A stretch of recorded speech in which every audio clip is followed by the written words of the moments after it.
Boy, do we have a great guest for you today. We have been talking all about how to eat up to your needs. Well, today we are talking about how you have to change your mindset to help your overall health journey be successful. Today's guest is a doctor. Yes, for the past 24 years, Dr. Kristine Gravino has helped clients transform their lives by changing the way they think and how they care for their whole self. As a licensed psychologist, integrative mental health professional, and certified fitness and nutrition coach, she specializes in teaching women how to truly care for themselves. During this episode, we talk about topics like, is willpower really a myth?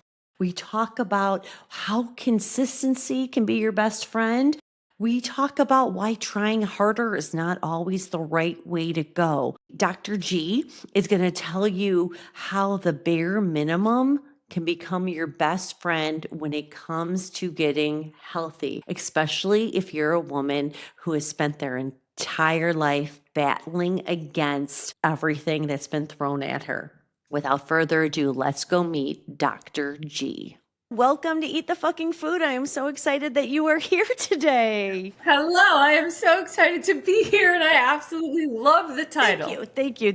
I love it too. Well, the reason I wanted you to have on, we've been talking a lot about eating more. That's the subject of this, getting past diet mentality. But what I've learned from working with women, and I know you posting on Instagram, you have a wonderful feed going there. I want to really get into the mindset shifts that we as women, after especially middle-aged women, might have to make before even the nutrition stuff can really start 100%. working. So I want to start first. Yeah. I want to talk about willpower. Because Okay. I hear a lot, I just don't have the willpower. I'm weak. I don't have the willpower. Is willpower a myth? 100%. Willpower is bullshit. Yes, no. We as women, I believe, have been literally brainwashed to believe that if we just try harder, if we work harder, if we're more disciplined, that we will be able to reach the goal. We will be able to hit the weight if that's what we're searching for. It's not true. Our brain it's a protection vessel for us. It's going to protect us at all costs. And so when our systems break down, if we've learned to eat the protein, if we've learned to do the 30-minute workout, if we miss the meal or we miss the workout, women immediately say, must be me, I'm a failure. I must not have enough willpower. I can't do it. But what's happening is our brain is protecting us and it's going back to all we know. And so it's a pattern. We only know what we've been taught. We didn't try hard enough. You could have done better. You should just know that every day you should get the workout done or you should eat the protein. And then our self-doubt and our shame and our guilt start to spiral.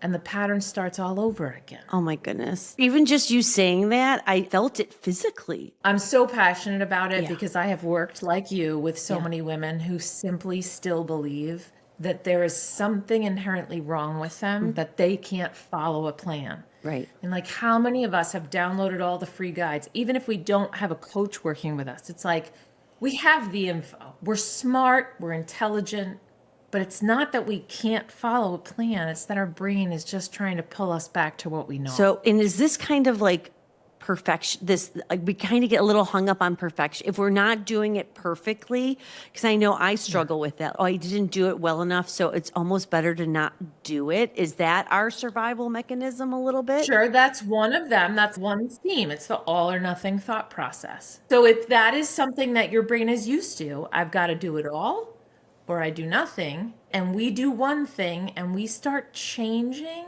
little by little, well, our brain doesn't like that because it's very much stuck in the everything or nothing.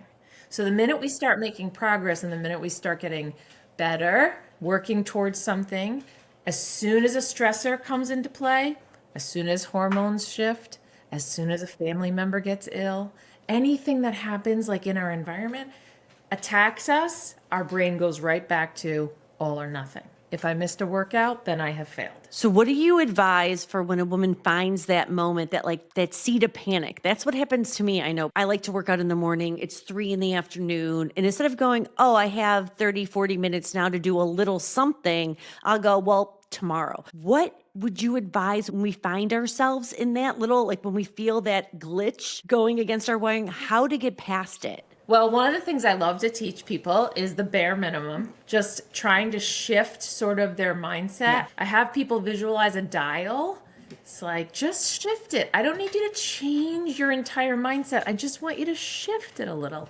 So instead of, if I don't have 30 minutes, I can walk for 10. Right. And 10 will always be better than 0. Oh my God. I said, I love that. I said once, I forget what, someone was being very motivational and they're like, don't half-ass your workout. Don't half-ass your day. I'm like, sometimes I half-ass it.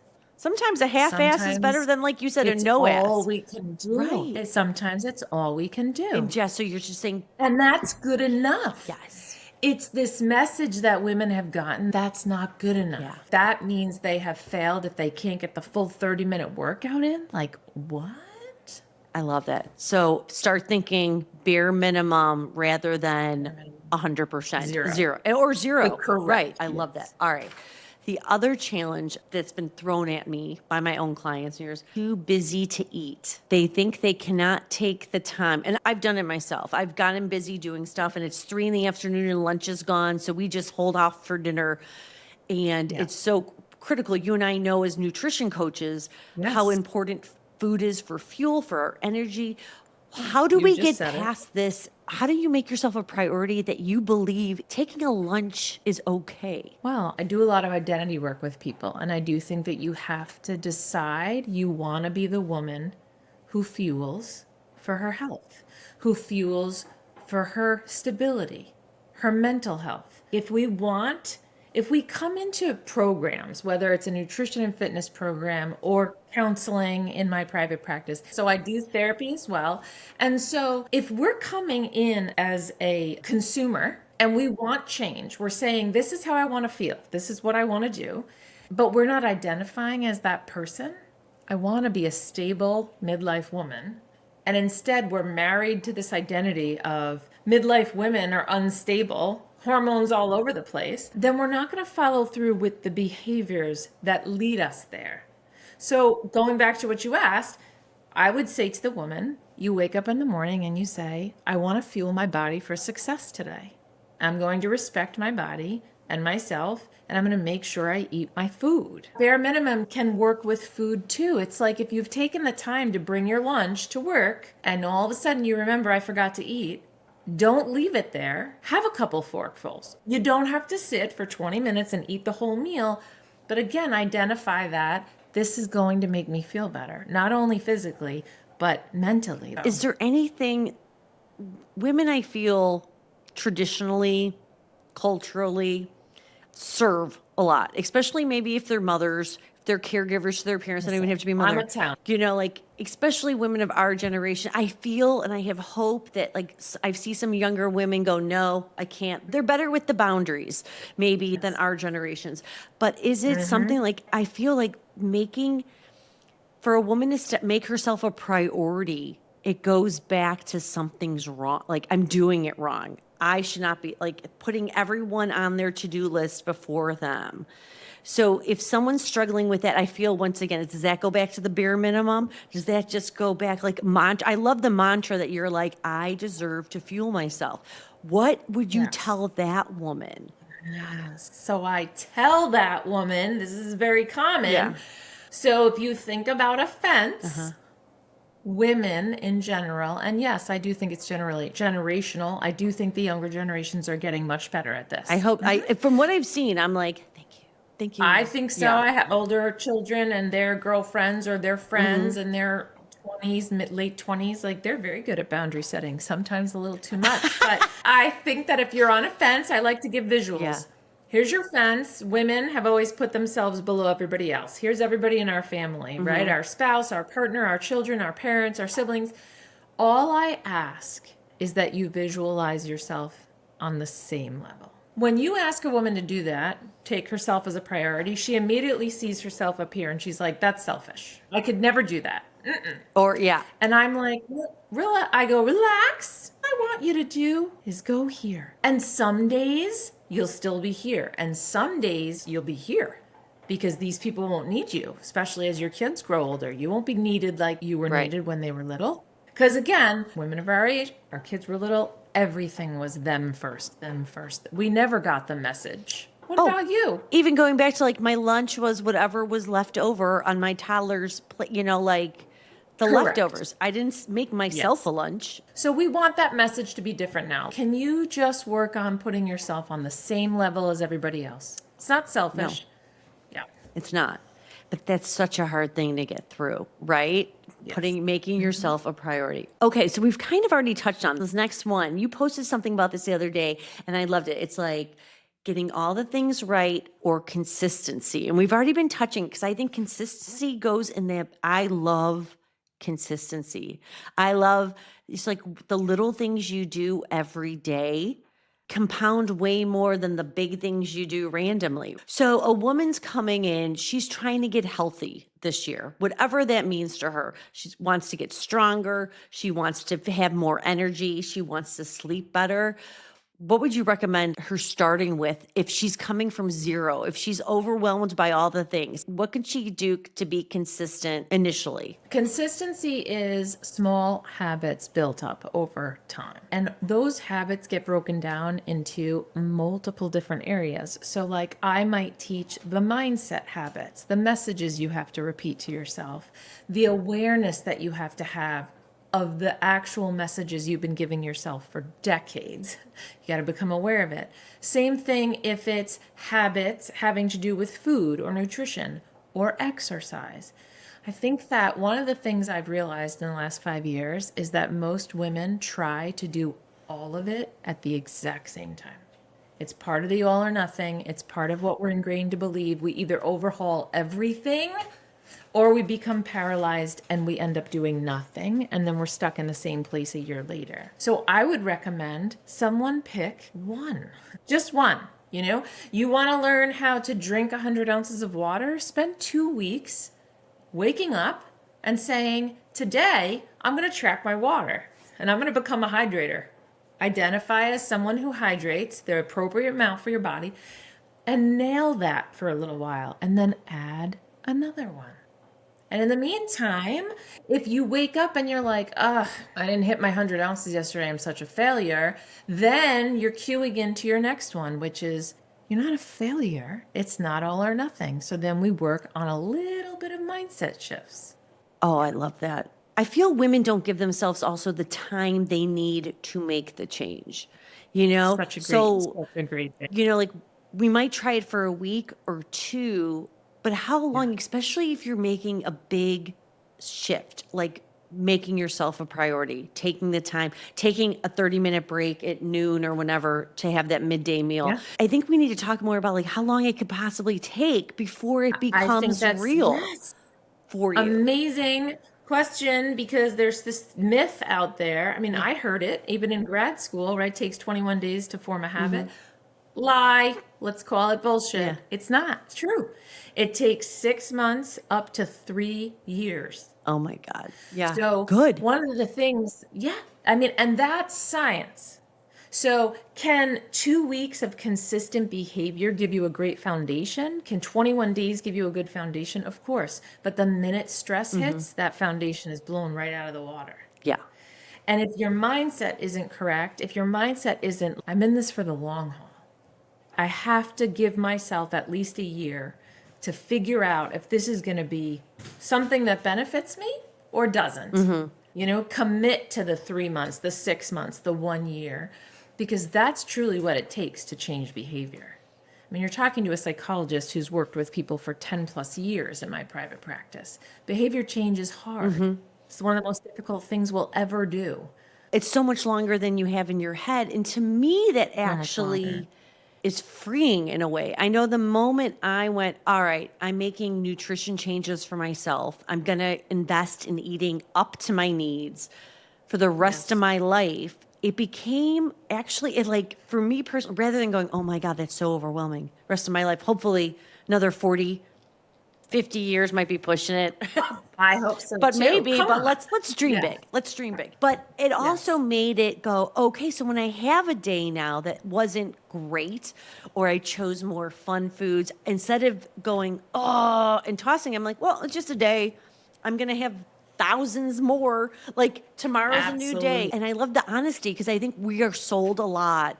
I was joking, a woman said recently to me, like, what in the marketing is going on? I'm like, that's exactly it. We're being marketed that everything's It's 2 weeks, this bad many right days, now. this many weeks, and they're all short little fun, Yep. holdable Yep. numbers, you know? That's correct. Right. That's So I correct. love that you Yeah. said, yes, it's going to take longer. Okay.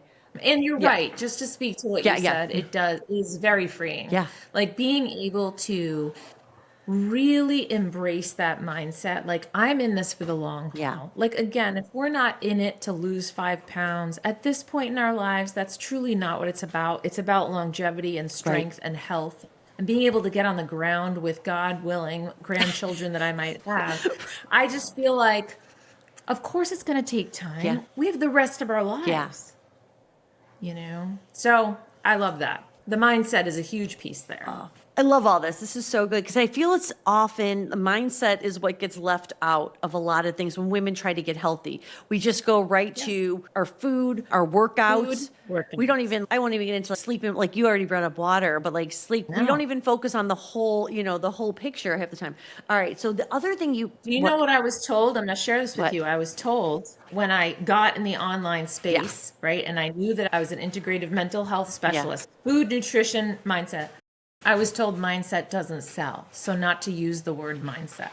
Well, I was told recently last year when I started focusing more on maintenance calories and getting women to eat up rather than pitching weight loss, I was like, I can't say some of these things. And a woman, I'm like, I don't want to talk about bikini bodies and whittling waist. I don't want to use that language. It makes me feel gross. I'm not willing to do it to get Yes. clients. Yes. That's where I had to draw a line. And someone goes, well, you need to tell them what they want to hear and then teach them what they need to know. And I went, oh my God, that's so gross. Like everything. I It's go, I just hear, feels wrong. I hear it from a let's make some money perspective, but Yes. from a Yes.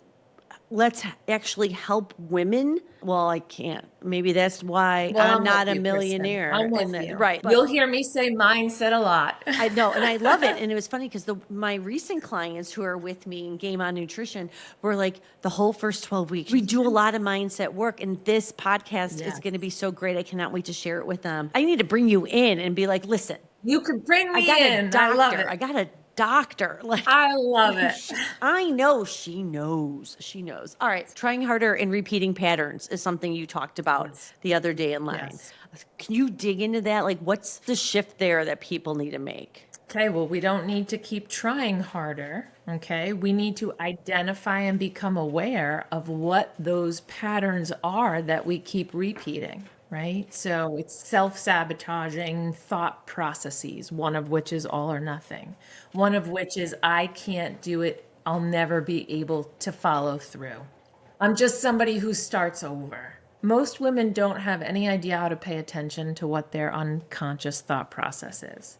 What's that little voice saying to you constantly? Because what's happening up here is what's driving every single feeling and behavior that you have. How can we become more aware of those voices? If they're so subconscious, so internalized, what's something we can do? Is it just paying more attention to that inner monologue? Well, I wish it were as easy Yeah, as that's that. easy. So I tell people a lot, humans feel first. Yeah.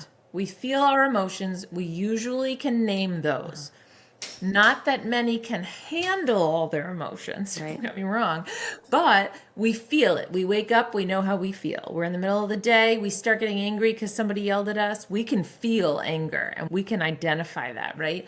So what I like to tell people is if you are feeling, let's say, unmotivated, I'm tired, I don't feel like I want to do my workout, stop what you're doing right then and there and say, what was the message that just popped in my head?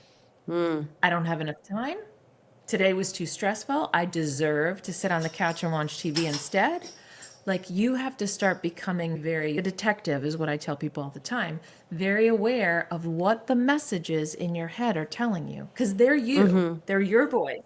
And if you can get that awareness, then you can stop the pattern and tweak it. Okay. I mean, and I'm simplifying it on a 30-minute No. podcast, Yeah. but that is connected to nervous system regulation, right? So if we get home from work and we're tired and we're amped up and we're overstimulated and we do nothing to change that, if we don't take some deep breaths, if we don't give ourselves a 5-minute break, if we don't stand out in some cold weather and we just automatically reach for the wine bottle, you're worsening your nervous Oh, system. yeah. 100. You're never going to follow through. Or if you reach for the bag of chips, that's part of emotional eating. You're trying to self-soothe. Emotional eating is a big thing for a lot of women. That might be a whole nother podcast. That's a whole 30 minutes It in is. I itself. mean, I have a master class this Wednesday night. Great. Yeah, I do full hour master classes on it because it is It's huge, huge. for women. I Yes. think everyone has experienced it at some point, and I know it's a Every single person. true challenge for many, many people. I remind women all the time who have come to me because many who follow me now on Instagram know that I live an alcohol-free lifestyle, and it's been that way for about 2.5 years. And that is because my emotional eating was emotional drinking. Ah, It's the same self-soothing pattern. right. Right? So I just didn't reach for the bag of chips. But for me, it was, oh my gosh, it's been such a stressful day. 8 people have told me all about their stuff. I'm tired. I just want to relax. And some message in my head, my voice was telling me that was going to help. I mean, it's once again, it's culture. And I was the same way. I need a big glass of wine. Yes. A big glass of wine. Yep. You know what I mean? Goblet. A goblet and fill it up because it's alcohol. It has an effect on you. Well- In the moment, it feels relaxing. In the long term, we now know science tells us it does not, Yeah. like I am not. We get the effects in the first 5 minutes, but that's it. Right. Exactly. And Yeah. you could do the same thing with, I find a fancy glass and any kind of my sparkling favorite thing water. to do. Like I'm like, My favorite thing to do. As I've gotten older, I'm not alcohol free, but I am so pared down from like in my 30s that I'm like, it's the glass. I don't think it's the booze. It's the fancy 100%. glass. And it's the moment, like it's the ritual or the time of day, right? Making dinner, pour a Yes. glass of wine. I'm like, I'm not even Yes. thinking if I want it or not. Just becoming more mindful. No, I don't. I just needed that like demarcation moment of Yes. work done, Well, relaxing. and that speaks to breaking the cycle, right? That's what we teach women. It's like figuring out how to stop, listen to the message you just heard, ask yourself, do I even want this? Or is this just a patterned behavior that I have now gotten myself into? And once you're able to pause just a little bit and give yourself enough time to answer the question, and then make an intentional choice about what you would like to feel like tomorrow morning, or if you would like to sleep through the night. That's what did it Right? for me. You- Like sleep Yes. became imperative Yes. mid 40s. Like I know. not worth it. Not worth. Yeah. Since this podcast is about eating, let's be, I'm Yes. like, can we eat the food? Eating. Getting women to eat up to their needs is a challenge until you like, I call it like once you cross the Rubicon, once you trust to go, like I kind of almost bring the deep end, plug your You do have nose, to trust. eat the food, maybe because you saw, oh, this person did it and like they didn't, blow up or whatever your fears Yes. are around feeding your body.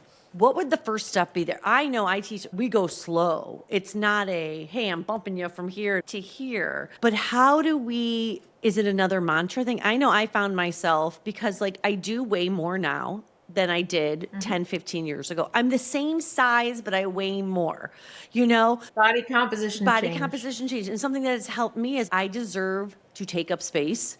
I deserve Yes. to stand in a strong body. Has helped me anytime I go, ooh, jeans are a little tighter because the butt's a little bigger, but it's stronger and I no longer have low back pain. You know what I mean? Like what Yes. would you advise as a doctor for women who are like, nope, my 1,200 calories, my 1,100, my shake for lunch, they got a death grip on that thought. How would you start loosening their fingers around that mindset? Oh, what a good visual that is. Well, first of all, I think that helping them understand that it is a process, and this goes back to the timing. It may take us a year to get you to trust that 1400 calories feels better.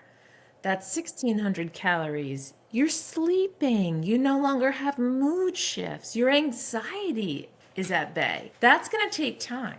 Nobody's going to be able to feel those shifts in 1 to 2 weeks. Will they feel less hungry if they start eating more? Yes, they will. I mean, you'll start to see some of those non-scale victories.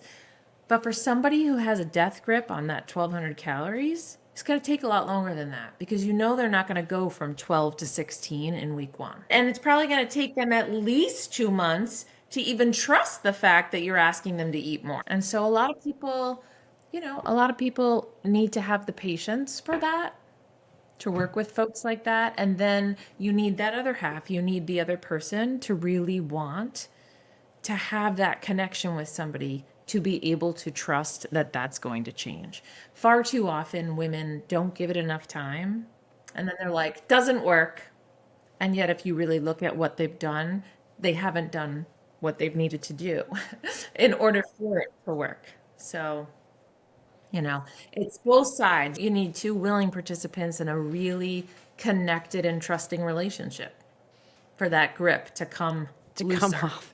I know it's a hard one, Yeah. especially we've had a lifetime of conditioning on this is you need any lifetime. I know I even had a former client working with me and I'm like incredibly active woman, runner, she's lifting weights, she's walking. I mean like very active in trying to get her carbs over 150 was I'm like, I don't even know how you're walking around. That's what I kept saying to her, Right. given, and I'm like, and then also she's going to a doctor because she's getting the menopausal body fat composition changes in her body. And like, there's a lot of other factors going on. And the doctor's like, cut your calories. You got to eat less. And I'm going, no.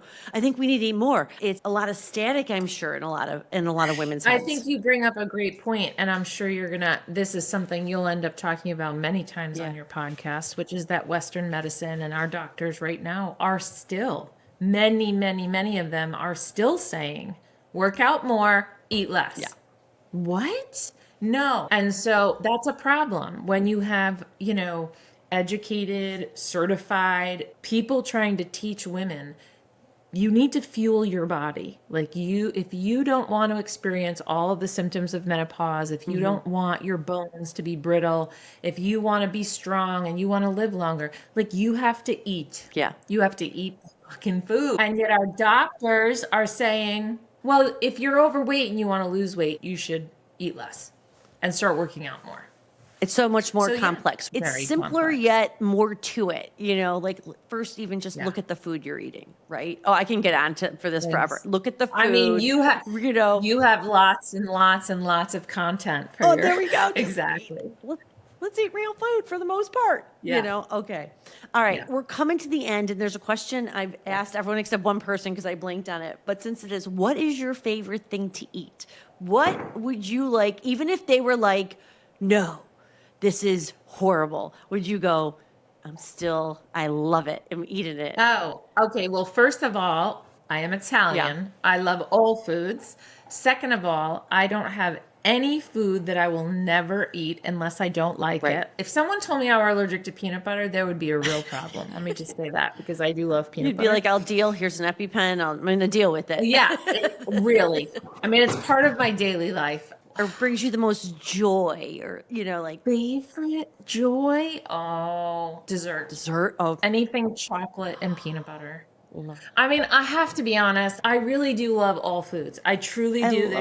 Like when I first started eating oatmeal again, I literally thought I was eating dessert. I would have my oatmeal bowl with my egg whites and my peanut butter and my berries and my sea salt. And I'd be like, how is it possible that I'm eating this huge bowl of oatmeal? Isn't that amazing? When I learned how to eat food, and sometimes I'm still in awe at the amount of food I get to eat.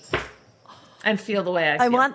That's a bumper sticker. I gotta write that down. I'm in awe at the amount of food. I mean, literally, sometimes I look at my food and I'm like, I am freaking lucky. So yeah, I eat dessert. Yeah. Do I eat it every night? Nope. But like we took my parents out for my father's 80th birthday last weekend. Huge chocolate peanut butter cake for dessert. We all had our forks out. I mean, Yeah. Right. It's I love it. right. I love it. Oh, I love food. I love Italian food. I love steak. I love Mexican, anything cheese, but cheese doesn't really like me anymore at 52. yeah. So, But you there's know, like the traits. I know this is going to happen, so maybe I won't do it. But like you're mindfully going into that but relationship I with cheese. will. Right? That's We're doing correct. this today. Well, Dr. G, thank you so very much for coming on. You're Eat the so fucking food. welcome. This This was a was fun. great, and I do really want to have you back on to talk about and really get into emotional eating and all the Absolutely. things. Where can people find you out in the world? Anywhere and everywhere at Dr. K Gravino Wellness. That's my handle.